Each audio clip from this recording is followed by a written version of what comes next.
Rachel, POV, Lust. I hadn't been back to Lust since the night I was abducted by Patrick's debtors. The very idea of the place filled me with horror and dread. Why would I ever want to go back to a place where I had experienced pure terror? Tyler was adamant I come to the club. The manager had insisted Ethan would go to jail if I wouldn't show up to speak in his defense. All I could think about was how it made no sense for Ethan to be in that horrible club in the first place. What business could he have there? He knew what had nearly happened to me at Lust. He had been kidnapped by Patrick's debtors after they had lost me. Neither of us had fond memories of the exclusive establishment. Ethan was still barely more than a boy. I felt a deep sense of responsibility for him as his older sister. I had taken the first rideshare I could arrange to get to Lust to try to extricate him from whatever insanity he had landed in with Tyler. I was greeted at the door to the club as if I had been expected for hours. The manager ushered me out of the lobby to a private elevator, then we made our way to an upper floor. Tyler was seated on a low couch with his best friend Dylan Roberts at his side. I could see faint bruises on one of his high cheekbones. Alpha's healed quickly. Ethan must have struck him quite hard. I wasn't concerned for his health. Ethan wasn't nearly strong enough to cause serious damage to my alpha mate, and Tyler would have seemed more upset if he were truly in pain. What's happening? I don't understand why I'm here. Honesty seemed to be the best course of action under the circumstances. Tyler rolled his eyes as if I were being a deliberate waste of his time. Dylan chuckled, and I wanted nothing more than to ask him to leave to grant us some privacy. Dylan was essentially my new boss, as he ran Camelot Records, who had signed me as an artist. The last thing I could do was make demands of him right after being signed. I would have to bear whatever disgraceful situation I was in with him present. Your brother punched me in the face. Did you ask him to do that? I find it odd to think he came up with the idea of attacking me all on his own. Tyler could drive a saint to fury. What did he mean? He found it odd to think he'd drive another male to attack him? The man made other men furious for a living as he pulled all the strings behind the scenes at Moonrise Entertainment. Celebrities, wealthy business persons, and powerful people from all manner of stations had to dance to Tyler Wright's tune. He was accustomed to getting what he wanted from whomever he wanted. His assertion I had encouraged my little brother to attack him was ludicrous. No, I did not tell him to attack you. Why is Ethan here at this club? Lust was not the sort of place Ethan would want to spend his time. He had no use for gambling hells or places of debauchery after dealing with our father's depravity his entire life. Patrick had soured us both on any kind of wild lifestyle. As his children, all we wanted was a normal life without having to worry about men who would stop at nothing to reclaim their employers' illegal funds. Ethan works here as a waiter, the manager offered. He doesn't go into the private rooms or have access to our VIP lounge. I wondered if she thought she was being comforting. I hated the idea of Ethan anywhere near Lust. I didn't care if he was only allowed in their bar or he had free run of the place. It was a hellhole my brother didn't belong in. Where is Ethan now? He's keeping Jenny company while we wait to talk to you. I don't want you conspiring with him. You'll answer my questions before you see him. The idea of me conspiring with my younger brother was laughable. Neither of us were criminal masterminds or even criminally inclined in the way of our father. Patrick Flores had taught us both the value of leading an honest life. What questions do you have? Tyler had already asked if I had put Ethan up to attacking him. He should have known better, because I wouldn't risk Ethan getting hurt on the chance he could land a lucky blow on an alpha. Did he think I had arranged Tyler to work at the club? Did you tell your brother I cheated on you? Everyone knows you cheat on me, Tyler. You're in the society section more often than not, and it isn't me on your arm in the photos. What a stupid question, I thought. My inner wolf had always hated Tyler parading around with other women. The only reason Rain had tolerated his women was because Tyler only kept company with humans in public. If he had taken another wolf out, I knew things would have gone very differently. Rain was a much more fiercely prideful creature than I was myself. I take them as escorts. Did you tell him I was sleeping with these women? Tyler was acting as if I had committed some kind of high treason with my brother as a co-conspirator. Ethan was my brother. He wasn't even a fully adult. What did it matter if I talked to him about our mating? No, Tyler, I rolled my eyes. I didn't discuss with my baby brother whether or not you were having sex with other women. I wasn't. Ever. Tyler sounded so very adamant. I almost believed him. Of course you weren't. The sarcasm in my voice was unmistakable. I had seen his precious Jenny's pregnancy test. She had no reason to lie to me, and faking a test would have been harder than merely saying she was pregnant, which is what I had done in the beginning with Tyler. No, Tyler snapped. I did not have sex with Jenny or any other female. You're my mate. I was faithful. Did you tell your brother I wasn't? No, I snapped back. I did not tell my brother you were unfaithful. Why do you care? I care because my name is on the line. Why would Ethan think I had slept with Jenny if you didn't tell him I had? I don't know, Tyler. Could it be because she's been going around saying she's pregnant with your baby? She showed me her pregnancy test. I couldn't hide the hurt in my voice. I hadn't wanted to let him know I was affected by his indiscretion. Jenny was meant to be a public face for Moonrise Entertainment's CEO to have at his side. She was a model and more suitable than me to be at his side. I'd never thought he was cheating on me until she had shown me the positive pregnancy report. She lied. She isn't pregnant. I never touched her. So she got a fake test result just to make me jealous? Why would she do that? I don't know. I don't care. She bought it from a fake site. Humans lie about pregnancy as a joke, it seems. You will believe me. I did not touch that woman or any other. Leave it to Tyler Wright to demand I believe him at face value rather than accepting the truth presented to me with proof behind it. He was a true alpha in his belief. He could force me to accept his version of events for no other reason than he said so. Fine. Jenny isn't pregnant. I'll explain she lied to Ethan. Will that be enough for you? No. You will come home. The house we shared was no longer home to me in any sense of the word. I wasn't going back to Tyler. I wanted my rejection. I deserved my rejection. I knew how to get it too. No, I won't. Jenny might not be pregnant, but I am, and I am not going to stay alone in your house when I can be with people who love me. Tyler made a rude sound before standing up from the couch. He paced in front of me like a caged animal. You're seriously going to try this again? Don't you have any sense of honor at all? I pulled out my cell phone and brought up the email results from my OBGYN. I offered the phone to Tyler. Here are my report results. See for yourself. The report included ultrasound images of our unborn child. I treasured them as proof of life for the baby I hadn't planned to have, but would die to protect. Tyler took the phone long enough to look at the screen, then handed it back with an impatient gesture. You're not going to fool me again. I told you Jenny bought a fake test. You think I would believe you couldn't do the same? Jenny is a lying bitch. You're a lying bitch. Tyler roared at me. I want the truth, Rachel. What do you want from me? I want my rejection. Tyler grabbed my arm and pulled me close to him. His breath was hot on my face as he panted down at me with fury in his eyes. You're so sure you want this rejection? Fine. You'll get it tonight. Dylan will stand with me and your precious protector Ethan will stand for you. Afterwards, I don't want to see you again. Ever. Fine by me. I would get my rejection and Tyler Wright could disappear into the sun for all I cared. Rachel POV, Garden of Our Blessed Goddess. Lust provided a limo which accommodated all of us, Tyler, me, Dylan Roberts, and Ethan. I had thought I would be forced to endure a rejection ceremony with Jenny in attendance, but Tyler had simply dismissed her as if she were no more than the hired help.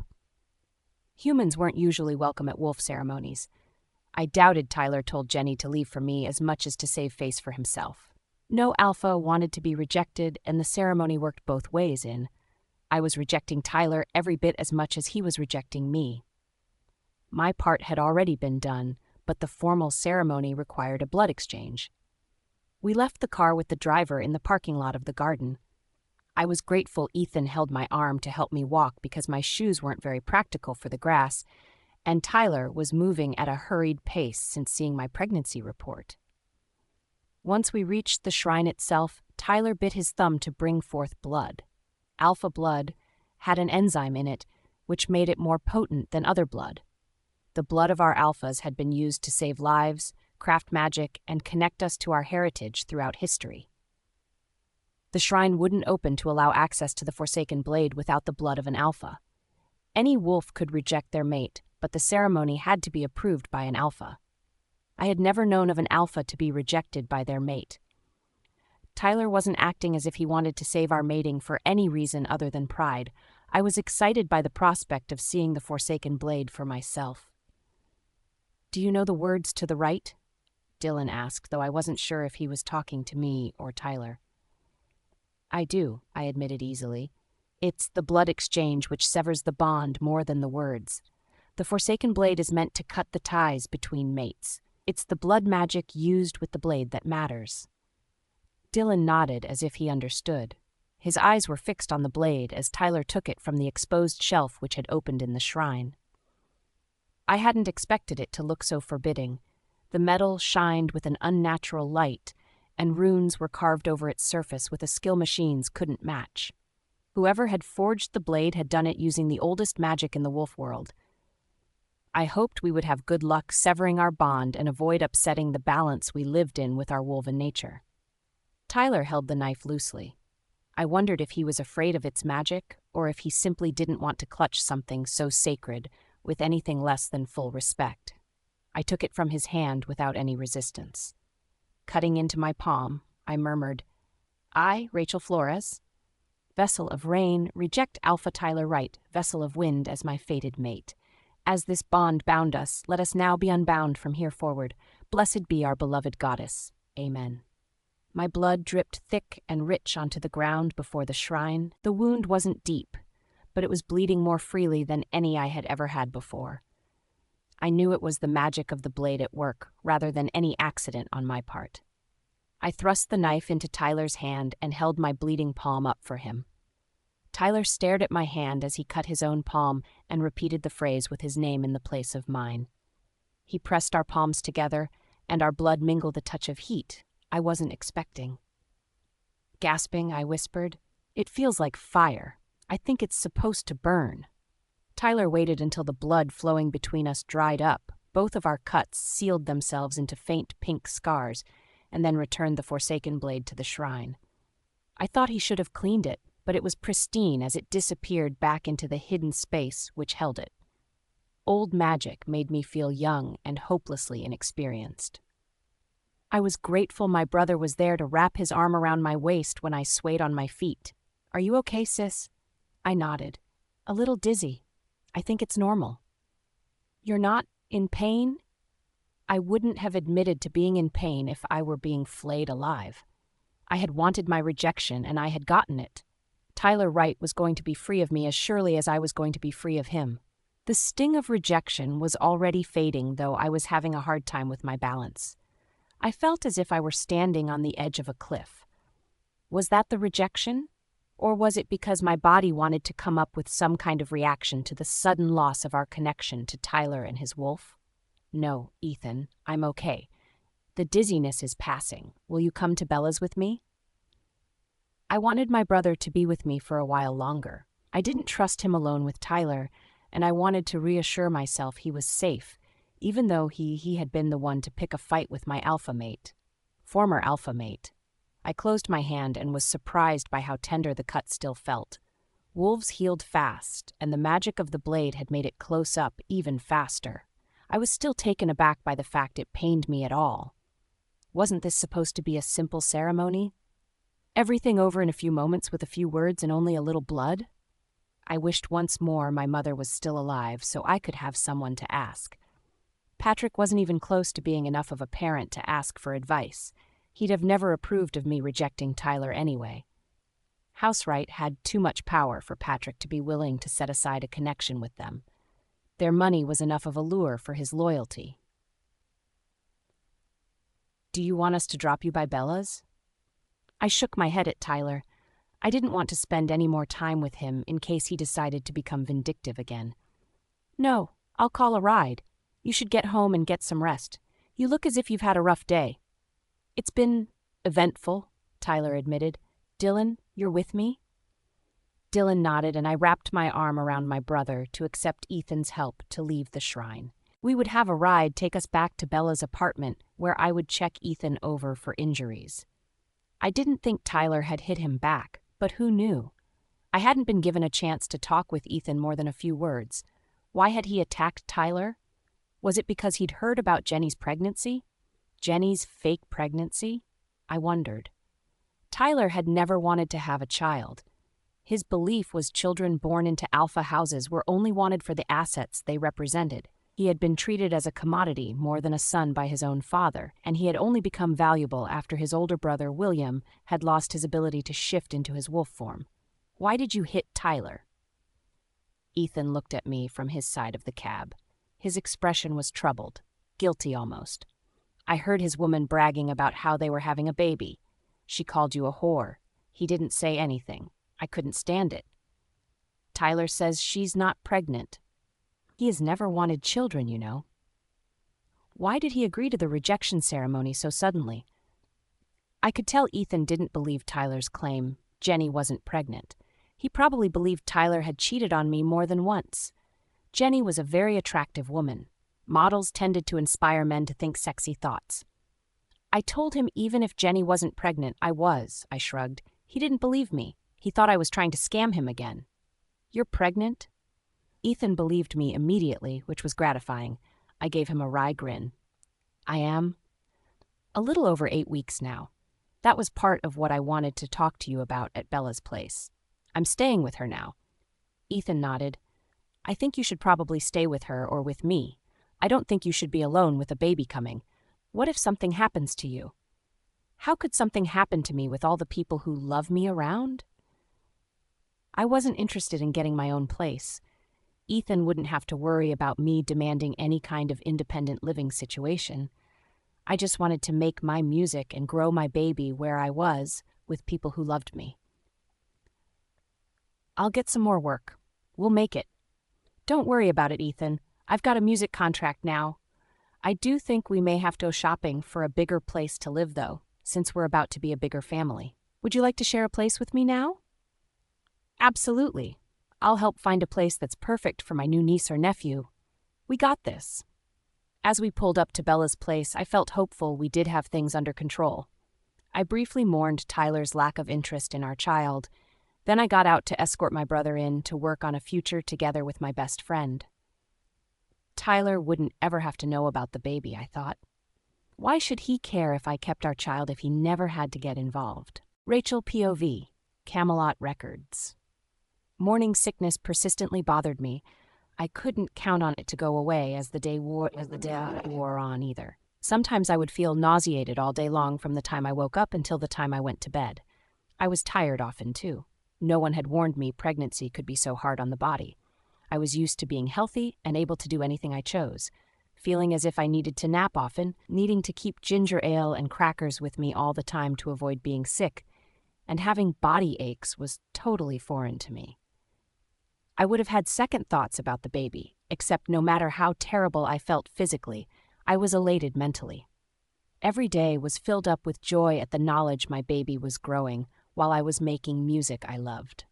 Dylan Roberts hadn't bothered with me, which was nice. I worried he would notice something to do with my pregnancy and stir up trouble for me with Tyler. Our best option from here forward was to keep our distance from one another.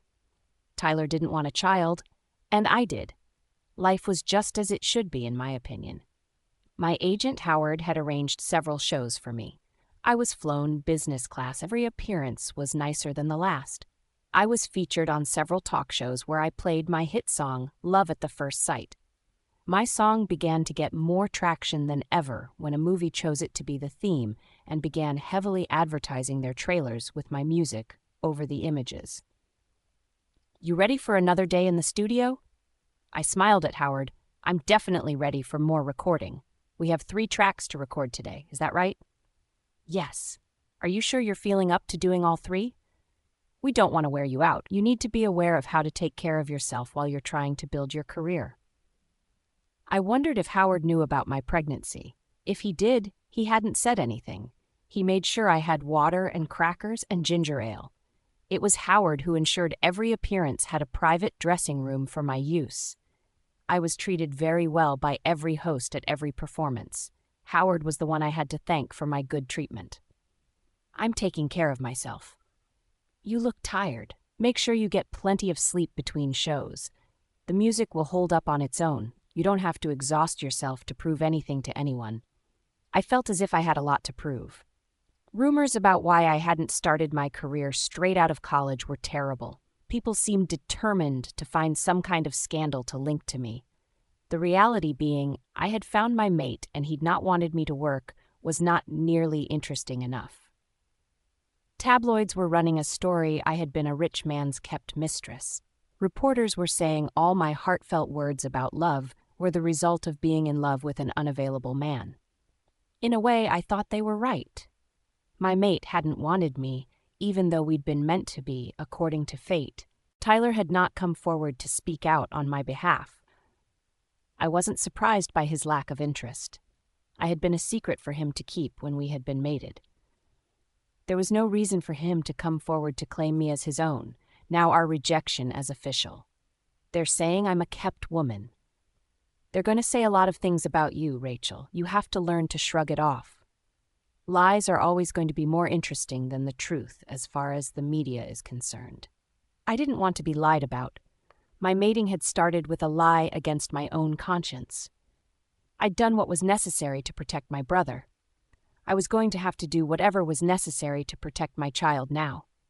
So you don't think I should worry about the headlines saying I'm a homewrecker? I'm a woman who seduces other women's men? I shouldn't worry they're painting me as a whore? Howard sighed. He pinched his nose between his thumb and forefinger before dropping his hand to his side again. I could tell he didn't want to have this conversation with me, but we needed to talk about it. You should worry about your music. I will worry about your reputation and how you're presented in the media. It's my job to keep you looking good. Trust me, Rachel, I'll keep your head above water. We can always get you a respectable escort. Or I could tell the truth. I'm a woman whose mating went badly. We're officially a rejected mating. We are rebuilding our lives, separately. Don't you think people would understand that better than me, pretending to date some man you hired to appear with me in public? Tyler had hired plenty of women to be his escorts in public. Jenny had been the most regular woman at his side, but the model hadn't been his only public date by a wide margin. I knew all about how easy it was to hire someone to appear to be something they weren't. Who says we have to hire a man? I've heard Nathan Lewis has quite a serious infatuation with you. Nathan had stepped right back into my life as a friend. He had not pushed for a relationship outside of friendship, but I had a feeling he wanted more than a casual involvement with me. Wolves often chose to form close relationships while growing up. I'd loved Nathan Lewis first, and he would always have a place in my heart as a result. We weren't destined for each other, though, and I wasn't sure how I felt about letting him get involved with me when he had a fated mate somewhere in the world. My fated mate hadn't turned out to be the fairy tale I was promised growing up in Wolven society, but that didn't mean I had no faith in fated mates. My instincts drew me to Tyler Wright in a way I couldn't deny. I had enjoyed intimacy with him every single time, no matter how he had treated me. Our wolves had been bonded together more closely than anyone could ever imagine if they weren't mated themselves.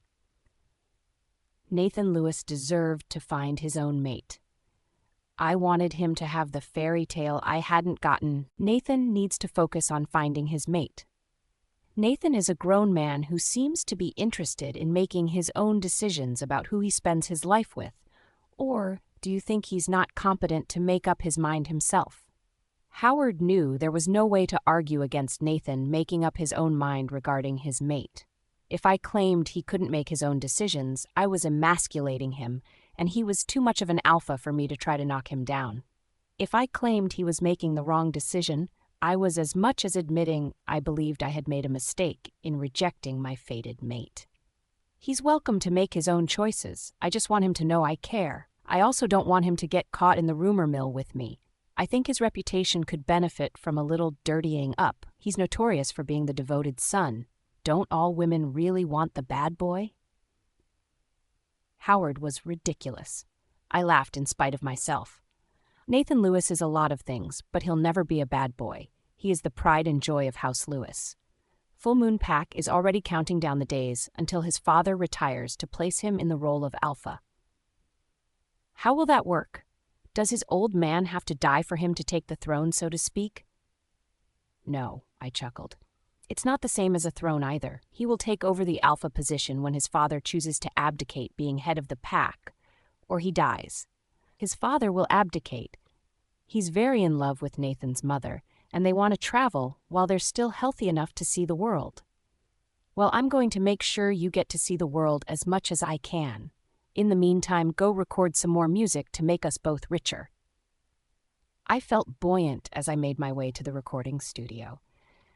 We hadn't solved the rumor mill problem, but Howard made me feel there was a good chance things would blow over on their own. I was going to enjoy exploring my career as much as I could before my baby arrived. I only hoped I could make sure my baby was welcomed to the world with joy rather than lies and terrible tribulations. Could I give my child an amazing future through my willpower alone? Rachel POV, Camelot Records. Am I keeping the appearance on The Late Late Show? Multiple appearances had been canceled since the tabloids began running their lies about me. Howard had been so certain I would have nothing to worry about until it seemed the public opinion had totally changed overnight. I had gone from a woman who represented love at first sight to a woman who supposedly stole love from a committed relationship. The rumors about my secret lover had blown out of proportion to now stating my lover was a wealthy man who kept me a secret from his wife and children. I had broken up his home by coming out to the public with my love song, which wasn't about love at all. We are still on their schedule. You're going to have to speak about the mistress rumor, though. I can't do anything about it at this point. It's taken on a life of its own. Humans didn't have much understanding of wolf relationships, but they were thirsty for any knowledge our kind was willing to share. I knew I was taking a risk by going public about my formal rejection of my fated mate, but I would rather have the truth out for everyone to hear than to keep trying to fight lies. Nathan Lewis had escorted me to my last appearance because the crowd of reporters had been bad enough to frighten me. I wouldn't run to an alpha to fix all my problems, but Nathan was my friend. He wanted to protect me, and I needed his protection. Nathan is going to be with me as an escort. I've got his permission to tell people he was my first love. I also have prepared a statement regarding my formal rejection of the fated mate bond with my ex. Has he agreed to let you release his name? It would help your image a lot to have it known he's been public with other women throughout your entire relationship. Howard wasn't wrong, but I would not be putting Tyler Wright in the line of fire to save myself. Our mating had been based on lies I told. Tyler would not be placed in a position where he had to defend my honor or risk his good name on my account. He had been free to step out with other women our entire mating. I had agreed to as much. I would not jeopardize Tyler's public image for my own sake. I owed him my loyalty for the years he had taken care of me during our mating and for the sake of the child I carried. Tyler might not want our baby, but I did, and I didn't want our child to be born into a battlefield. We were better apart than together. There was no cause worth putting us back into each other's orbit again. I'm not releasing my mate's name. He is off limits to the press. We had a relationship based on an arrangement which suited us both at the time. We have since gone our separate ways. I won't put him in the line of fire to save myself. Howard looked at me with a question in his eyes. I wondered if he had worked out I was pregnant. My body hadn't changed enough to be visibly expecting, but I had traits which were associated with pregnancy. You're better to him than he deserves, I think. You don't know him. Your opinion is biased based on the fact you like me as a client. We exchanged a smile as we realized we wouldn't come to an agreement about releasing my mate's information. Howard did like me, and I liked him right back. We worked well together. I hoped our partnership started to become more profitable for him again. He didn't deserve to have to field constant rumors about me. How about this Nathan Lewis guy? I know him pretty well from how often he comes around. Is there a chance he's going to become the next Mr. Rachel? I laughed at the idea of an alpha taking on the role of Mr. Rachel. Nathan cared about me in spite of the fact I'd broken his heart when I had called off our relationship with no warning. He had never pressured me for information about my fated mate. Everyone at our school had been thrown by the fact we'd separated after spending all our teen years devoted to each other. Rumors had circled for years about me. Nathan had yet to ask me about any of them. I don't deserve Nathan. That's the truth, Howard. I wasn't lying either. Nathan Lewis was a catch for any woman. His dedication to me was more than I had ever earned from him as his teen love. I think you're too hard on yourself. I think you're the one who brought up the idea of deserving someone. I'm only being honest. About the music, do you think I should do something faster tempo? A dance piece rather than more love songs? Love songs held my heart, but I would do whatever I could to best support Camelot Records and their faith in me as an artist. I wanted to earn my keep with them. I'd put my career on a permanent hold due to my relationship with Tyler. I had to push myself into the spotlight while I had a chance before my baby came. No. Your appeal is in the love song and the love story. People want to believe in love at first sight. People want to believe in magic. Your performance at Blue Diamond was love magic in the making. We have to capitalize on that because it's what's going to make you a star. I needed to become a star too. I came from an Omega family of a small pack. My father was a compulsive gambler. My mother was dead, and her family had never reached out to either me or my brother to offer support. If my child had a future to look forward to, it would have to be one I provided him or her. I'll trust you to make the decisions, Howard. I want to make music. You keep making the appearances, and I'll show up every time to do my very best. You have my word on it. I know, Howard said, giving me a quick hug. You're going to get through this. You're already a star. We just have to make sure the world sees it. I made my way to the booth where we were recording. They'd decided to record me with only my own piano playing for accompaniment. I was glad there wouldn't be a lot of electronic gimmicks used to auto-tune my voice or overpower the music's authenticity. I was also oddly scared in a way I hadn't been before when performing. I knew my playing was fine. I went through the songs quickly, repeating my performance as directed, and got caught up in the music until the called for a cut and I noticed Nathan watching me through the window. How long had he been there? I couldn't help smiling as I saw him. There was something so very comforting about Nathan. He looked thrilled to see me every time we met up again, even though we both knew now what it meant to have a fated mate rather than a chosen lover. You're amazing, he praised. I hope they think so on the Late Late Show tonight. Are you sure about letting me release your name? I'm sure I want to be known as your first love. Nathan smiled at me as if I were the full moon, and he couldn't help being captivated by me. I remembered he had smiled at me exactly the same way on our first date, on our first anniversary, at junior prom, and again at senior prom. Love shined out of him in a way I knew I had barely captured with my song. Love at the First Sight was a tribute to Nathan Lewis as much as it was a love song. I wished I had any memories at all of my fated mate looking at me with so much love on his face. You know they're going to hound you? The press, I mean. You're worth a little hounding from the press. Besides, my family has made a few appearances in the society pages. I'm not a complete stranger to the spotlight.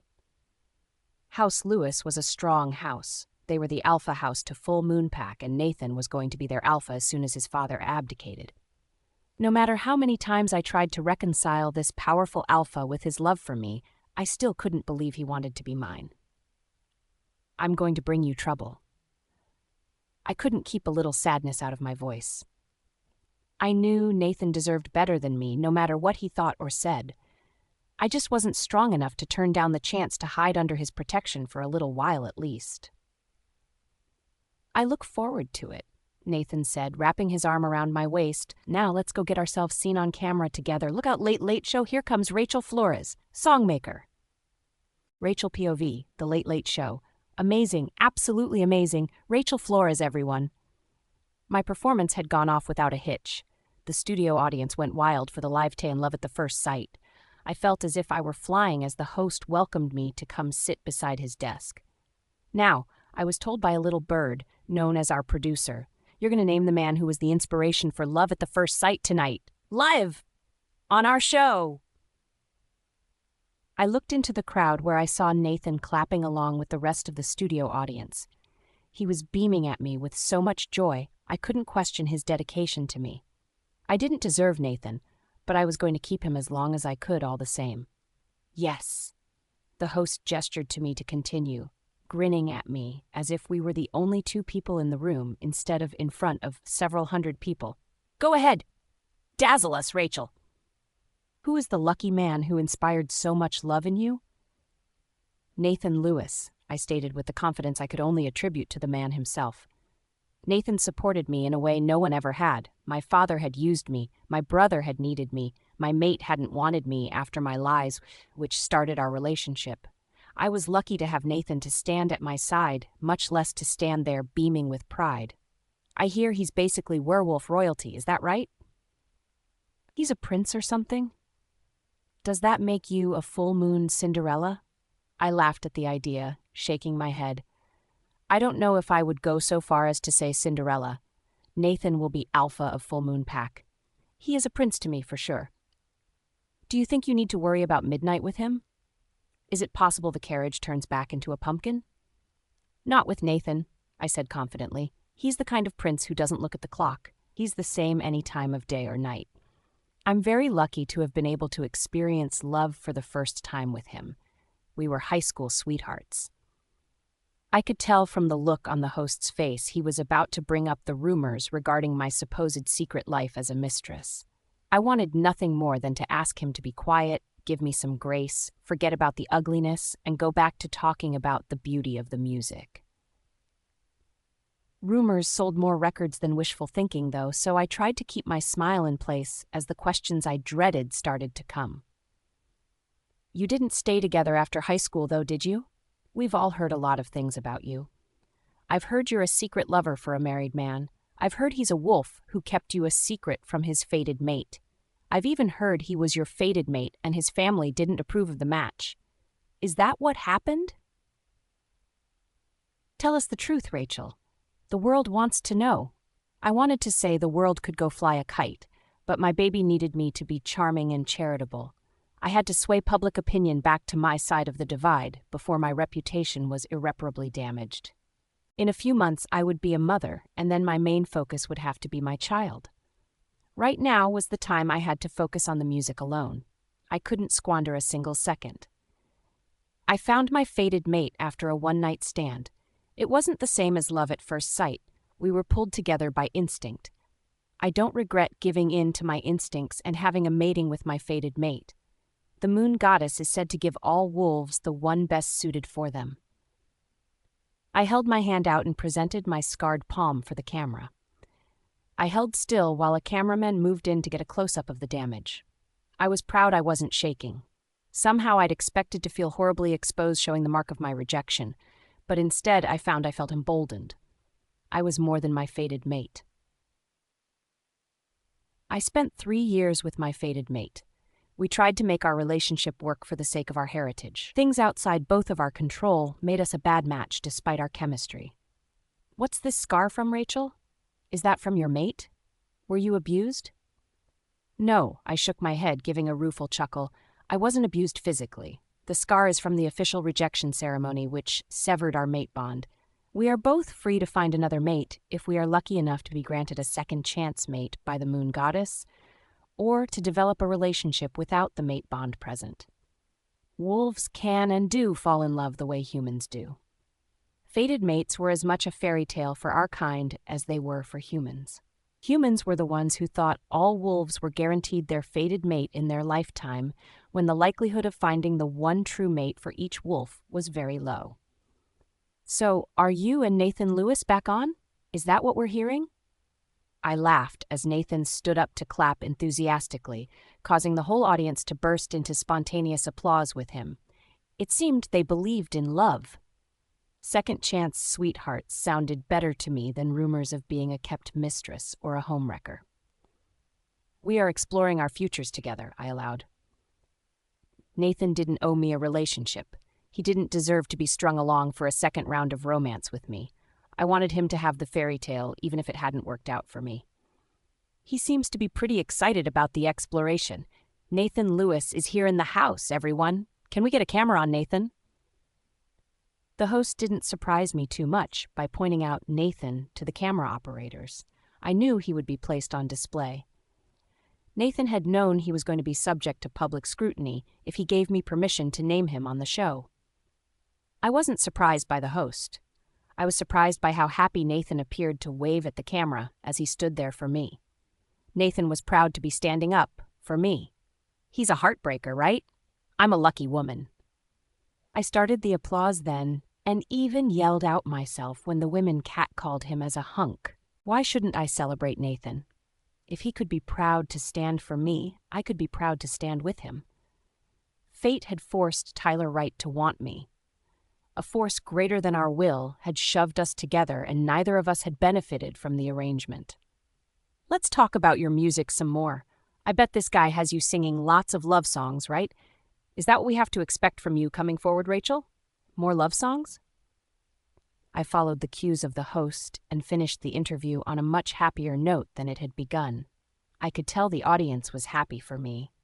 They clapped and yelled enthusiastically as I answered questions about my recording contract, my upcoming song releases, and the public appearances I had already scheduled. Well, I think we'll let Rachel get back to Nathan and bring our next guest out. Thanks so much. Give a hand for Rachel Flores, everyone. I waved as I exited the stage and watched as Nathan was being ushered back to me. I was so focused on getting back to Nathan, I didn't notice when a man came up beside me in the wings. I didn't have a chance to scream before the man grabbed my arm and dragged me into a green room backstage. Who was he? What was happening? Should I scream? I was still trying to come to grips with what had happened when the man spoke. What do you think you're doing, Rachel? Tyler? How had Tyler Wright managed to get backstage at the Late Late Show? What was going on here? Tyler, POV, backstage at the Late Late Show. Rachel, I snapped again. What do you think you're doing? You're announcing to everyone in the world you're involved with the alpha of House Lewis? Dylan Roberts had been my best friend for too many years to let me be blindsided by my mate's infidelity. I had shown up at the interview expecting Rachel to perform her song and dismiss the rumors regarding her involvement with another man or any man. Rachel needed to put a good front forward to keep up her momentum as a performer. I knew she would have to say something about the rumors regarding her supposed involvement with a married man or with a mated man. I didn't expect her to start up a new romance with her high school sweetheart. I hadn't even known she had a high school sweetheart until Love at the First Sight debuted. How could she have kept her past a secret all through our mating? Didn't I deserve to know she'd been in love before meeting me? I was her fated mate. Rachel should have told me everything from the very beginning. The more I learned about her, the more treacherous she seemed, but I couldn't get her out of my mind. Nathan is none of your business. She sounded so sure of herself. I almost wanted to let it go, but I had to have an explanation. How long had she loved Nathan Lewis? Had she been in love with him the whole time she'd been with me? Had she ever felt anything for me except the mating bond? Everything about you is my business. You're my mate. Rachel held her hand up, palm facing me, and smiled grimly. No, I'm not. I have a right to be free, Tyler. I gave you your freedom in return. Why do you keep coming for me now? You couldn't spend enough time away from me when we were together. I hated to think she was right, but I had spent as much time at the office as possible to avoid being home with her. We had shared a bed to satisfy our wolves. Being alone with her had made me uncomfortable since the day I had found out she lied to me regarding her pregnancy. Things change. Are you pregnant? Rachel lowered her hand to clutch her abdomen in a way which was all instinct. I didn't need her to say the words then, but it would have made me feel better to hear her admit it. You are, I stated firmly, and it is mine. I didn't have any kind of clairvoyance. There was no magic behind my certainty. I simply knew Rachel Flores had never taken sex for granted, so she wouldn't have been intimate with another man while we were together, and she had to be more than a few weeks pregnant to know, so so surely she had a baby on the way. "Why are you doing this, Tyler? What do you want from me?" "I can't walk away. I thought I could, but I can't." Rachel looked so sad as she considered my face. I wondered how I looked to her. I knew when I saw myself in the mirror, I saw a man who was haunted by too many demons. Sleep came to me rarely. Deep circles ringed my eyes to emphasize the exhaustion which kept me constant company. Stress lines aged my face around my tired eyes and grim mouth. Even my skin seemed an unhealthy sallow shade rather than its usual tan. "You never had a problem keeping your distance before. What's changed?" I focused on her hand cupping her abdomen. She wasn't visibly pregnant. I had a hard time believing there was a baby growing in her when she had never looked more feminine or sexy to me. "Wind won't speak to me. I haven't been able to shift since the Forsaken blade sliced through our bond." I hadn't wanted to tell her about losing connection to my wolf. Rachel was the one I blamed for losing my wolf. She had chosen to end our mating. She had insisted on the ceremony. I had done nothing wrong. "So you want me back to get him back?" "What makes you think it'll be so easy?" Rain has been sleeping since the rejection ceremony was completed. She knows I can't let her out while I'm carrying a child. Wolves couldn't shift while pregnant without risking their unborn. I had always thought females maintained a connection to their wolf while pregnant. Could Rachel be experiencing the same hell I was without her wolf? For a moment, I felt my spirits lift at the idea of having a shared misery with her. Being without our wolves was something no other could understand, unless it had happened to them too. Nathan Lewis might have swayed Rachel's affection, but he couldn't understand her pain the way I could. "You know then, we have to come together to try to fix things. I can't live my life without Wind. He's as much a part of me as my eyes. Without him, I'm going through life blind. That's no way to live. You can't want to live that way. I don't know how I want to live with my wolf, Tyler. I do know I have to focus on my child, a child I want and I intend to raise." "I never wanted a child. You had no right to get pregnant." Rachel and I used protection when we were intimate. We had an understanding children were not going to be part of our mating.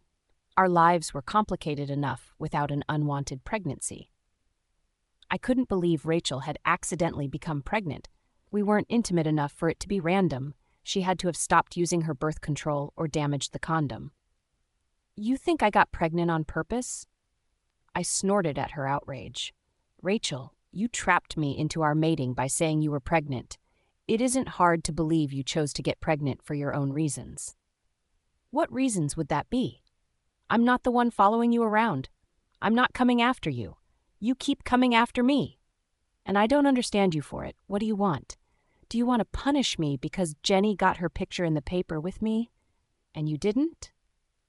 Women did strange things for jealousy. I knew Jenny inspired negative emotions in other women because she was a very successful supermodel. She had suggested Rachel was angry for the attention she had gotten, and Rachel had not. I'd never imagined Rachel wanted fame, but clearly I was wrong about that. She was everywhere these days pushing her music. Dylan had sent me an email 2 pages long with public appearances listed for Rachel's debut tour. "You are such an asshole!" I reeled back from her in shock. How could she think I was an asshole when she was the one forcing us into hell? We would both have our wolves if it weren't for her insistence on a rejection. "I'm an asshole? You're the one who couldn't stop asking for a rejection. And I'm happy to have gotten it. I want you to leave me alone, Tyler. What do you want?" "I want my wolf back and I want you to come home where you belong." Rachel opened and closed her mouth several times as her hand balled into a fist before her belly. I was getting to her.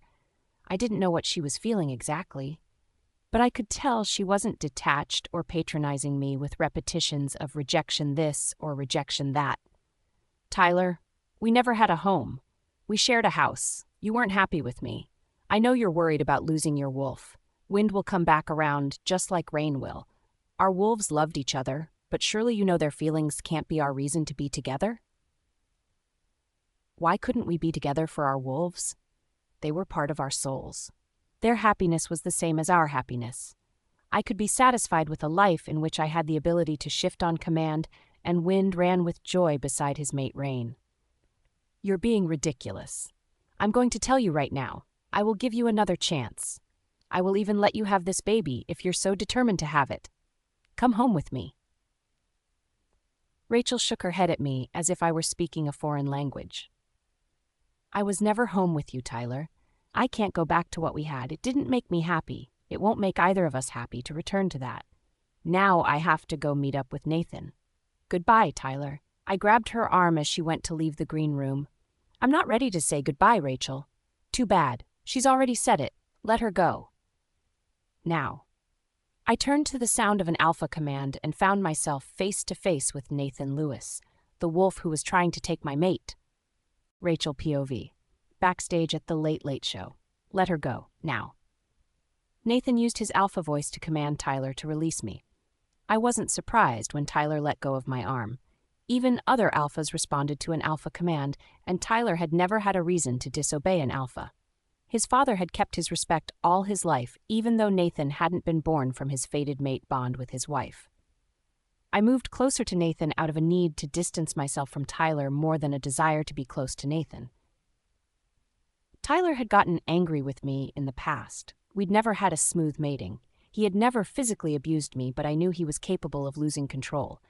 Anyone who kept themselves as tightly controlled as Tyler Wright did had to be one bad day away from losing it. A body could only take so much. "Lewis, this has nothing to do with you." "No," Nathan stated with a cold tone I'd never heard from him before. "This has nothing to do with you, right? You had your chance. Fate gave you Rachel. You rejected her. She's got the scar to prove it. Leave her alone. I won't tell you again." I knew Nathan was a powerful alpha, but Tyler was bigger than him by a noticeable amount. If Tyler couldn't access his wolf, would he still have the physical advantage over Nathan? Could he still use his alpha strength without a connection to his wolf? I didn't know enough about alpha powers to be certain. Our family had left my education as a wolf lacking in too many ways. I would never stop wishing my mother had been around to raise me with all the knowledge a proper wolf should learn from her Luna. My child would be taught everything they needed to know to function in both wolven society and the human world. I fisted my hand before my belly with the determination to protect my child at all costs. Tyler looked as if he wanted to reach for me again. I moved behind Nathan out of instinct as much as surprise. I didn't want him touching me again. "You don't have the right to tell me anything. House Lewis doesn't have any fight with House Wright. Are you going to change that by trying to take my mate? Your father won't back you against my father." John Wright was ruthless when it came to dealing with threats to Moonrise Pack. He had made waves when his son William Wright lost the ability to shift, and his reaction was to bring forth Tyler Wright to take his place as the future alpha. Tyler was John's son, true, but he was the son of Tyler's Omega mistress, not his fated mate Claire. If John Wright was willing to force his fated mate to accept his mistress's child, taking the place of hers, what would he do if he thought House Lewis was declaring war over me? Would he want control of my child because it was Tyler's blood offspring, or would he feel Tyler could have another heir with his next mate? "If you keep harassing Rachel, I'll bring you before the Alpha Council for sanction. We'll see if the council will back you trying to play with your fated mate this way. That won't come down to my house versus yours. It'll be you against the lawmakers." "Stop it!" I stepped forward to put my hand on Nathan's arm. I wasn't interested in them fighting. I wasn't interested in anyone fighting because of me. There's no reason for any of this. Nathan is trying to help me get on my feet. "Tyler, I'm sorry about your wolf. You know how much Rain and I care for Wind. I would never wish any harm on you or him. What do you really want from me? Do you care about me, Tyler? Or do you just want things to go back to the way they were because they made you happy?" Surely Tyler knew I hadn't been happy in our mating. I had been relegated to a housewife position where the only ones who heard my music were the walls, or maybe my best friend Bella when she came to visit. He hadn't wanted me to be connected to him in public. I was very public now. Did he think I was going to be willing to go back to hiding away from the world? I want a chance to see if I can be happy again. "Well, I'm sure you do, Tyler, but what about me? Do you care if I'm happy?" I want a chance to see if I can make you happy. I thought you were happy. I gave you everything you asked for, didn't I? Tyler had a point. I had never asked him for anything in our mating.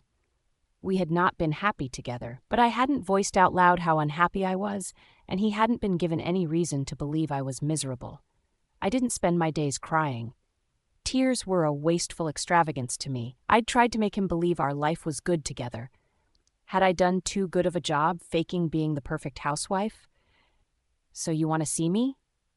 Like, date me? We had never gone on dates together, public appearances being a problem all on their own. Tyler had never had a reason to have to court me. Fate pushed us together as mates, and we accepted our relationship as inevitable. I'd tried to court Tyler in the beginning by doing silly, girlish things to encourage him to love me. I'd brought him lunch every day. I'd cooked for him constantly. I'd focused on learning his favorite foods, how he wanted his clothes pressed, what he needed to get through a day at work, and just being useful to him. When I looked back on things, I hadn't been setting myself up as a mate as much as a very efficient personal assistant. I'd never tried to make Tyler love me. I do, he finally said. I do want to date you. If you can give Lewis another chance after all these years, I think you should be able to find it in your heart to give me another chance, too. Had I ever given Tyler a chance at all? What choice had he had where I was concerned? I'd thrust myself into his life in a drugged-up haze, then ran away from him without leaving even my name. I'd lied to him about being pregnant to get him to give me an exorbitant amount of money to bail out my criminal father. I had never went to Tyler with the intention of asking him to see me as his love, and not only his lover. Fine, I'll go out with you. I have a lot of performances booked, though, so you'll have to get in touch with me to arrange a date and time. Would you be willing to travel, or do I need to arrange to come here to meet you? If he can meet you, I can meet you. Had Tyler ever went out of his way to be a part of my life? I'd spent our mating trying to make his life easier in any way I could. I had never asked Tyler to consider my needs. How could I blame him for not offering what I never asked him to give? Fine, we'll see one another. Just know I can't promise you won't be noticed. The press is everywhere I am these days. You could cancel this tour, Tyler suggested. I scoffed at him. Why would I give up my chance to make a life as a musician when I finally have one? I got my degree in music because I love this industry, Tyler. I deserve to have a career I love. My life can't just be about taking care of someone else. What about your baby? That's different. A child never asked to be born. I would never stop wanting for more from my parents, and I knew I would do all in my power to ensure my child got from me more than I had gotten from my own mother or father. How is it different? This baby didn't ask to be born. Hallelujah, they didn't have a choice, Tyler. We have a choice to be together or apart, to live how we want to live or not. This baby will need me to meet all his or her needs. It's my duty as their mother to see they are taken care of, and I will do just that. This baby won't want for anything. And your music career is going to ensure that? You know they're considering cutting your track from the film sponsoring this tour? I gaped at him in shock. No. Howard hadn't told me they were considering dropping Love at the First Sight from the film's soundtrack. How do you know that? Moonrise Entertainment is the primary investor in the film now. We're in control of the production, and they come to us with all major changes. The soundtrack is included under major changes, Rachel. Are you going to cut my song from the film? Tyler sneered at me, and a knock came at the door. Is everything okay in there? This Rachel POV. Backstage at the Late Late Show. Is everything okay in there? Everything is fine. We're discussing Rachel's travel itinerary. I realized I had to go along with whatever Tyler said at this point. I echoed his sentiments with a murmured response which seemed to satisfy the staffer who'd come to investigate things. They left. That meant they were satisfied, right? I didn't know what was happening in my world. I had thought I was getting a fresh start with Nathan Lewis, with my music, with my life. Now Tyler Wright was thrusting himself back into the mix as a potential suitor, a possible mate, and an employer. Was he threatening me? I couldn't gauge his intentions. I had never understood the decisions Tyler made at Moonrise Entertainment because he'd made it very obvious he didn't want to discuss his business with me. There had always been a vast divide between Tyler Wright as the world knew him and the man who came home to me. I'd never figured out who Tyler was or what he was really about. All I'd learned was he took his business seriously. There weren't big deals versus little deals to him. Every deal was treated as being important, which made him fierce in the entertainment industry. Will I need to keep up with my travel itinerary? Are you telling me you're going to get my shows canceled? Be blunt with me, Tyler. I can take it. What kind of man do you think I am? I didn't know what kind of man Tyler Wright was. How could he think I understood him after 3 years of tension, silence, and communications which consisted entirely of physical encounters? I don't know. You're pushing this mating on me even after agreeing to the rejection ceremony. You're saying because you want to be happy. You haven't said anything about whether or not you care if I'm happy. You're a good investment. I'm not shutting you down. We invested in the film because it's going to be a hit, and Moonrise Entertainment makes hit movies.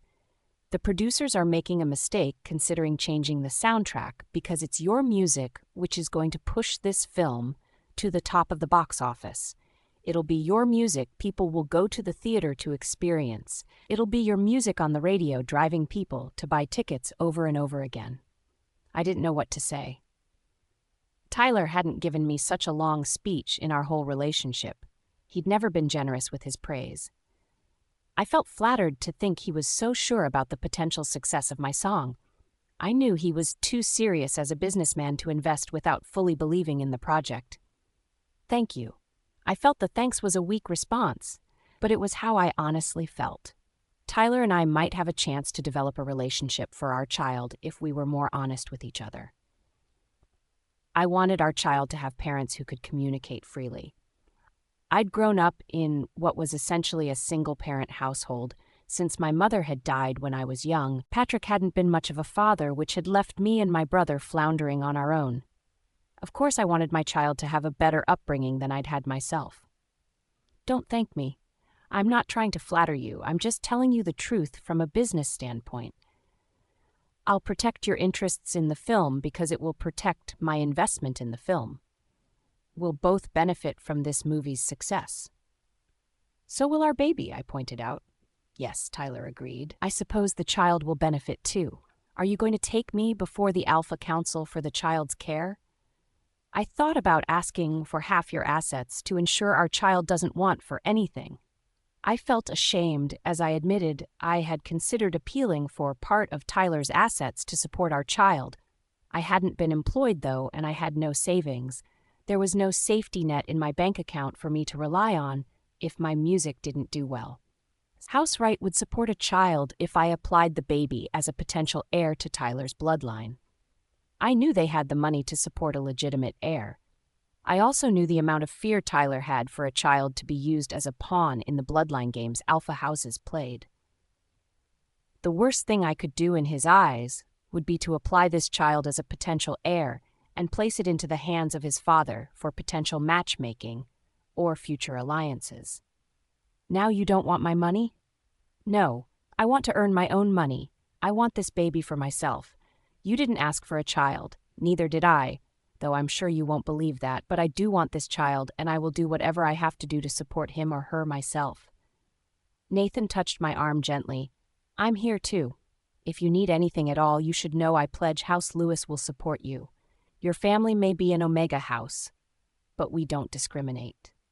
You're welcome to come under our protection with Full Moon Pack as your home pack. I reached for his hand to give it a grateful squeeze and ignored the growl Tyler let out in response. Thank you, Nathan. Your house has never pledged to join Moonrise Pack. We would have taken your family under our umbrella if you'd applied for recognition. Patrick doesn't want to be part of a pack. He doesn't want to tithe. That's the truth there. There's no need to be nasty, right? I stepped forward to put myself between Tyler and Nathan again. I felt certain they were both under control. No one was going to hurt me. I felt slightly embarrassed I'd shown fear to Tyler before earlier by hiding behind Nathan. Tyler had his faults, but he wasn't an abuser. He's only telling the truth, Nathan. I do think I will discuss with Ethan the future of our personal house, though. We need to declare for a pack now. I have a baby on the way. Nathan was taking the idea of me carrying another man's child very well. I hadn't discussed my pregnancy with him prior to this. I wanted to get him alone to ask how he really felt about it. I also didn't want to know at the same time. What if Nathan didn't want to support me anymore? An unmated pregnancy was not as accepted among werewolf society as it was in human society. You and your child will be welcomed to Full Moon Pack. I guarantee it as future alpha. You can't declare my child for Full Moon Pack without my approval. I didn't want to get into this discussion with Tyler or Nathan. There was too much going on.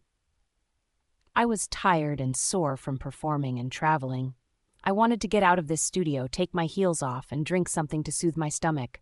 We'll worry about who I declare for later. Is there anything else tonight, Tyler?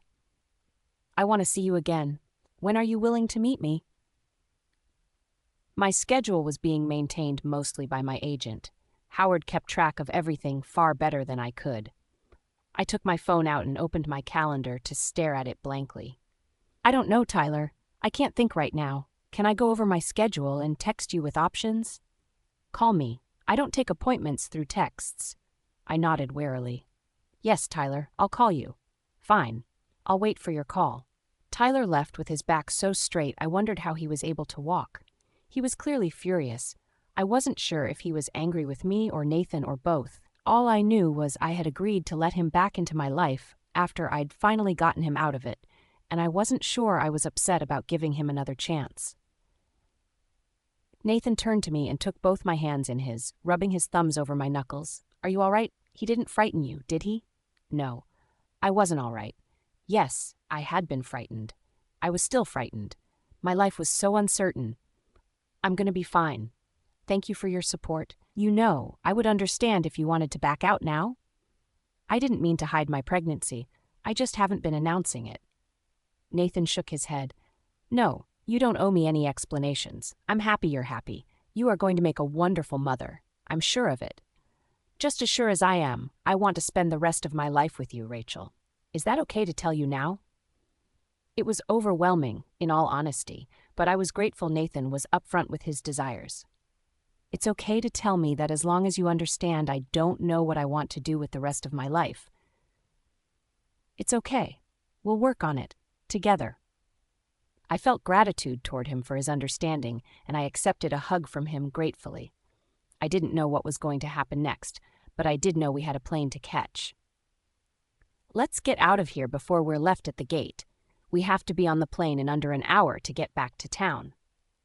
Nathan escorted me to the cab, and I tried to focus on putting one foot in front of the other without tripping as the reporters snapped dozens of photos of us leaving the studio. I bet Tyler wasn't going to like seeing Nathan escorting me in public, but it served him right, didn't it? I'd seen plenty of photos of him with models like Jenny. A little jealousy could do him some good. Rachel POV, flying from Los Angeles to New York City. Sleep had claimed Nathan almost as soon as the plane finished taxiing down the runway. He had warned me he had a hard time staying awake while traveling. I had thought he'd been joking or exaggerating, but it turned out Nathan really did conk right out once the vehicle started moving. I was watching the city fading away from view out the window when my phone buzzed in my hand. What does your calendar look like for next week? I stared at the text from Tyler in stunned silence. He had been the one to tell me to call him. I hadn't even looked at my calendar yet. How was I supposed to answer him without being offensive? I'd been focused on getting on the plane before it left the runway. I needed to get from one side of the country to the other for my next appearance. Have you even looked at your schedule yet? Trust Tyler to cut right to the point. I texted him, I thought you wanted a phone call. You don't text. Tyler didn't give me a chance to go over my schedule before replying. He was clearly invested in our conversation, and it was the first time we'd talked as one person to another. I found myself amused by the novelty of the experience. I do a lot of things I don't normally do just for you. I knew he was baiting me. I just wasn't sure why. Was he trying to flirt with me? Was this what flirting with Tyler Wright was going to be like? Oh, yeah? Give me some examples. I don't know if I believe you. While Tyler came up with his response, I opened my calendar app. I was going to appear the next night on another show broadcasting out of New York City. Nathan had business of his own in the city, which had worked out great for us as our itineraries synced up perfectly. Howard had booked me a live performance on the morning show, broadcasting out of Times Square, too. I hadn't noticed I would be performing both early in the morning, then late at night on the same day. My body was tiring easier since I was pregnant. I also noticed I didn't have as much energy without my constant influx of adrenaline from my wolf. Rain had been hibernating since the loss of our mate bond. She was frustrated with my pregnancy too, as it prevented her from controlling my form. I couldn't shift while pregnant, and I had known as much before I had conceived. My pregnancy wasn't planned, but I knew plenty about carrying a child as a wolf. I hadn't grown up with a mother to instruct me on how to be a proper wolf. I had grown up with a father whose connections exposed me to questionable information, though, including some ladies whose profession was practiced on a pole or on their backs. Those women had shared their knowledge with me, and I was grateful for their advice, even if I didn't want to live the kind of lifestyle they chose to pursue. I think of you when I'm traveling. How was Tyler making any kind of admission of vulnerability? Why wouldn't he think of the woman he'd left at home when he was away? You don't normally think about home when you're away? I don't think about home. I think about you. I always try to bring something for you, so it's like you're with me. I remembered he had asked me about chocolates. Was Tyler's love language presents? Everyone spoke the language of love in a different way, which was personal to them. I knew I preferred to express my love through actions. I wanted to do things to show I loved someone. Did Tyler want to tell me he loved me by bringing me chocolates from his business trips? Like chocolates? Like chocolates. I still have a box for you. They're from a chocolatier you liked the last time I visited San Francisco. I had never noticed the little tokens Tyler brought home. They had felt more akin to humoring me than offering me a loving gesture. I'd always thought Tyler was trying to prove he didn't totally forget me, but he didn't care enough to get me anything personal either. Tyler had never bought me anything personal for me. I wondered if he realized knowing I liked chocolates wasn't the same as choosing something for me with real meaning. Why haven't you ever brought me something personal? If Tyler wanted to feel as if I were with him on his travels, why hadn't he ever offered to take me with him?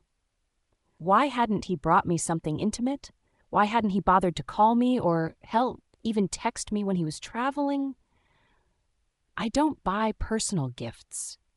I could believe Tyler Wright had never exchanged a personal gift with anyone in his life. He was the kind of man who probably had his secretary buy all his Christmas presents, and everyone was given the same fruit basket with a different card. I bet he even sent out a form letter for the end of the year to thank all his business associates without directly communicating with a single person. I would have liked a personal gift. Like what? What would I have wanted from Tyler? What could he have bought to show me he cared? It isn't about the gift itself. It's about the meaning. I want to know you thought of me. What does that mean? What did that mean? How could Tyler show me he thought of me specifically when he bought a gift on his business trips? I thought about all the times I had been left home alone. Every night I had slept on my side of the bed, tossing and turning because neither me nor my wolf could get comfortable without our mate sleeping at our side. I tried to imagine him feeling fitful in his hotel bed at the same time. I had never been able to quite convince myself Tyler felt the way I did, asking me to believe he cared when his idea of intimacy was a box of chocolates. A woman could only imagine so much before she needed proof. I missed you sleeping beside me. You could have offered to trade pillows with me, taken mine with you and left yours for me. I tried to imagine how I would have felt if Tyler had done something so romantic. I couldn't bring the fantasy to life in my head. There had never been such intimacy between us. We'd never admitted we actually needed one another. Tyler took so long to respond, I was surprised when my phone buzzed. I wish I had thought of that. I wish I had too. Tyler hadn't been alone in our relationship. He shouldn't have been the only one trying to bring intimacy into our life. I could have done more myself. I could have reached out to him more. I tried in the beginning. I made your favorite foods. I asked your assistant. I asked your dad's assistant. I wasn't ready to apologize for having stopped trying, but I was willing to admit I had given up on our relationship as much as Tyler had, or maybe neither of us had ever tried. What did it matter if I knew his favorite lunch? What did I know about his day? Did he get tired of being in his office all the time? Did he get sick of traveling for the company? Was the press as much of a frustration for him as it had been for me? You talked to Gladys? The older woman who handled his father's affairs was a force to be reckoned with, all on her own. I had a feeling she didn't spend a lot of her time talking with anyone.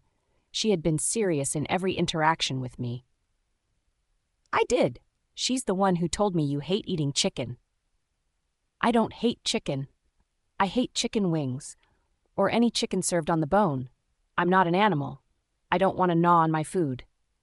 I laughed out loud at the idea of Tyler glaring at a plate of fried chicken. I could see it clearly in my mind. He had never liked any foods which were eaten by hand. Tyler was the reason I could set a table immaculately. I thought you hated chicken.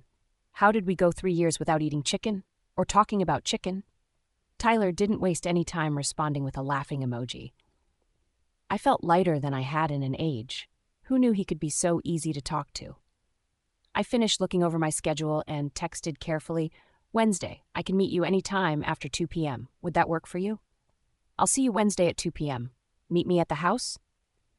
See you there, I agreed, and I found myself settling in for the rest of the flight with the most positive attitude I'd had in years. Nathan continued to sleep peacefully at my side, and I'd told myself I wasn't doing anything wrong by texting Tyler while he slept. He knew I had agreed to step out with my former mate. He had to know I would keep my word, right? Tyler POV. Right house. Rachel responded to my texts with a reassuring speed. I had never sent so many texts in my life. I was surprised the cellular company had yet to reach out to ensure my phone hadn't been stolen. Are you on your way? I knew she was finished for the day. Rachel had messaged me as soon as her morning cleared up following her recording session. Dylan kept telling me they weren't pressuring her any more than another new launch artist. I didn't deal with the music side of the entertainment industry often. I trusted Dylan, though. If he said they weren't pushing her, they weren't pushing her. I just hated the idea of Rachel being forced to work for hours at a stretch when she was pregnant. 10 minutes out. Children had never been a priority for me. I swore I wouldn't have any when I was taken from my birth mother to come live at Wright Manor with my father and his wife. No one had cared. I was only a boy. They had cared, my brother. William could no longer shift, and thus the status of the family as Alpha House of Moonrise Pack was in jeopardy. If my father couldn't provide a blood heir to carry his claim for the Alpha line, our pack would put forth another candidate to take over the pack when it was time for my father to abdicate, or in the event he was killed. Alphas didn't battle to the death on a regular basis the way they had in the past, but challenge claims did happen. Old alphas were rare to see in power. They could retire to a position on the Alpha Council, but actively leading a pack? Wolves honored strength. Youth and vitality mattered more than the wisdom garnered with age. John Wright knew he'd lose his personal control over the pack by the time he was in his mid-60s. He had to put forth an heir while he had time to train them to take over as he wanted. I knew all the reasons I was taken from my mother. Knowing why something happened and accepting the event was completely different, especially when one was a child. I remembered endless lessons on family lines, inheritance arrangements, and investment agreements. Money drove most of the interactions among wolves, the same as among humans. Everyone was so focused on making sure I learned how to lead properly, no one ever asked if I was lonely, scared, or if I missed my mother. No one hugged me. I think the lack of contact was worse than the constant demands to learn more, faster, better. Wolves craved physical affection even more than humans did, as we were a social species. Our packs were the result of generations of inherited knowledge. Our nature encouraged us to form connections within our ranks, to protect ourselves from outside threats. My brother William had 3 boys who'd been raised to be his beta officers. I hadn't met a beta until I came to live with my father. I was 16 years old when I finally made a lasting connection with Adam Adsit, who came from a long line of beta warriors. I had been isolated until then. It was no wonder I trusted Adam more than my family. He had proved himself to be more loyal than my bloodline. He also cared more about my happiness. Sorry it took me a bit to get here. I finished recording the 3rd track on my LP. We are doing 6 tracks total. Howard says 6 is more than standard, but I should push myself while I'm hot, whatever that means. Rachel laughed, and I felt my heart lighten. I couldn't believe how much only the sound of her voice comforted me. How had I taken her for granted all the years we were together? I'd come home every day to the knowledge Rachel would be home, waiting, ready with dinner and a smile. She projected contentment even though we only orbited around each other more than shared our lives. We'd always been together, yet separate somehow. I had never worked out how to climb over the barriers between us to form a lasting connection with her. You have to push while you're in the public's mind. A movie succeeds based on hype more than its budget. I can sell a film with 2 big names attached, even if we have a shoestring budget. People want those stars. Right now, Camelot Records is trying to make you the star everyone wants. I hated the drive to push Rachel forward, too. Every appearance she made resulted in losing more of her to the public. She already had fan sites popping up according to my marketing team. We were invested in Rachel's success. Since my company had taken over the film, her music was providing the soundtrack for, and I knew I was going to make money on her. I wasn't proud of profiting off my mate. I knew my father was, though. He had a smug look every time I saw him in the office, and he kept asking how our Rachel was doing even though he'd made a point never to mention her in the past. You're the star I want. Rachel blushed prettily in response. I was struck all over again by how lovely she was, even after spending all day working. Any other woman would have been showing signs of strain from the punishing schedule Rachel was keeping, but my Rachel, she radiated joy and loveliness and a kind of stylish elegance unique to her. Why now? Is it just because you've been cut off from wind? I didn't want to talk about the void left behind by my sleeping wolf. My connection to Wind was in jeopardy because he mourned the loss of his mate, which he blamed me for, since it had been me Rachel had left. No, I want my wolf back, but I would rather have you back. Why? You miss all my steak dinners? You know I can cook chicken, too. Chicken? Exciting. I don't know if I'm ready to go so far as chicken on a first date. I have to save some excitement for the second one. Otherwise, how would I keep you coming back? I was only halfway joking. I wanted Rachel back more than I wanted my next breath of air. My body physically craved connection with hers. Being near her made me want to cling to her, bury my face in her neck where her scent was strongest, rub myself all over her until our scents mingled too much to separate. Reaching for her arm, I tugged her close to me. Any advice on keeping your attention? I accept suggestions from the peanut gallery. I have a healthy respect for the input of my creative team. Do you? Rachel asked, her voice a low, husky murmur. I have a hard time imagining you taking advice from anyone. You're welcome to come visit Moonrise Entertainment any day. See how I work in person? I'd never asked Rachel to come to my office before. The times she'd shown up with lunch in the early days of our mating had been almost embarrassing for me. I didn't like the convergence of my private and professional lives. I'd been an idiot who didn't know what he had, and I'd lost it, but I was going to get her back. Leaning down to indulge my instincts, I breathed in Rachel's scent at the conjunction between her neck and shoulder. She shivered in reaction to the phantom touch. Could my breath on her skin move her as much as her scent moved me? Tell me how to get you back. I don't know if you ever had me. Trust Rachel to cut straight to the heart of the matter. I wanted to. Why did you lie to me? Rachel raised her eyes to mine. I wanted to kiss her more than I wanted my next breath, but I wanted her answer more. We could have had something amazing together. Why had she started everything off with a lie? Why hadn't she trusted me enough to at least give me a chance to hear the truth? What was wrong with me to make my mate feel more comfortable lying than asking me for help? I was scared. Patrick owed money to dangerous men. I was only a teenager. still in high school. Ethan was 14. I knew some of the story she was telling. I had been there for part of it. Rachel continued, reaching out to grasp my forearms as she kept talking. The men took me the night we met because Patrick promised them my virginity to settle his debt. I ran. I couldn't bear having a stranger touch me like that. You saved me, took care of me while the drug they gave me ran through my body. I woke up sober, humiliated, worried about my little brother. I ran again to find Ethan. Why didn't you just call him? Rachel shook her head negatively. She looked so sad it was breaking my heart. I didn't think, Tyler.